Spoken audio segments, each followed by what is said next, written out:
শাপলা চত্বর হত্যাকাণ্ডের মামলায় সাংবাদিক মোজাম্মেল বাবু, ফারজানা রূপা ও সাবেক মন্ত্রী দীপু মনিকে গ্রেফতার দেখিয়ে কারাগারে পাঠিয়েছেন আন্তর্জাতিক অপরাধ ট্রাইব্যুনাল ১। বিচারপতি গোলাম মর্তুজা মজুমদারের নেতৃত্বাধীন ট্রাইব্যুনাল এই নির্দেশ দেন।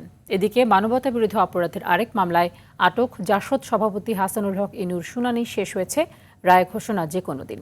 সর্দার রাজীবের রিপোর্টে বিস্তারিত। ২০১৩ সালের ৫ মে মতিঝিলের শাপলা চত্বরে আয়োজিত হেফাজতে ইসলামের মহাসমাবেশে বিশেষ অভিযান চালায় যৌথ বাহিনী। বিদ্যুৎ বিচ্ছিন্ন করে রাতের আধারে বর্বরতা চালানোর অভিযোগ ওঠে।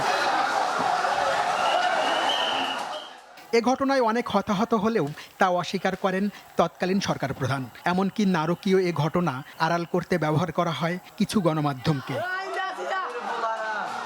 হত্যাকাণ্ডকে ভিন্ন খাতে নেওয়ার অভিযোগে জুলাই অভ্যুত্থান পরবর্তী সময়ে আটক হয় সাংবাদিক মোজাম্মেল বাবু, ফারজানা রূপা ও শাকিল আহমেদ। এছাড়াও মিথ্যা বক্তব্য দেওয়ার দায়ে আটক দেখানো হয় সাবেক মন্ত্রী ডাক্তার দীপু মনিকে।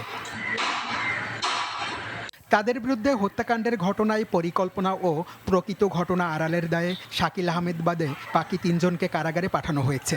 কোনো নির্দোষ মানুষ যাতে আমাদের বিচারের মধ্যে না আসে, আবার কোনো অপরাধী যাতে ছাড় পেয়ে না যায়।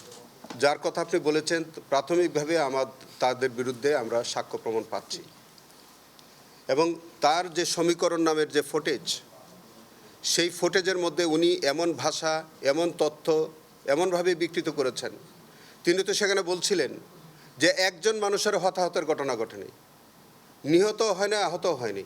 এদিকে জুলাই আন্দোলন দমনে ক্ষমতাচ্যুত প্রধানমন্ত্রীকে সহযোগিতা এবং কুষ্টিয়ায় ৬ জনকে হত্যার নির্দেশ দেওয়ার অভিযোগে আটক হাসানুল হক ইনুর মামলার শুনানি শেষ হয়েছে।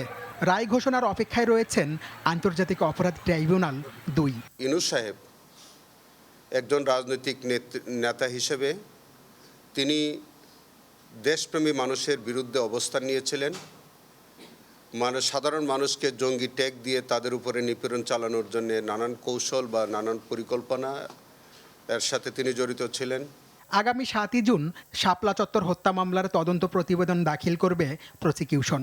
এ ঘটনায় নিহত ৫৮ জনের পরিচয় এখন পর্যন্ত শনাক্ত করতে পেরেছেন তারা। সর্দার রাজীব, আর টিভি, ঢাকা।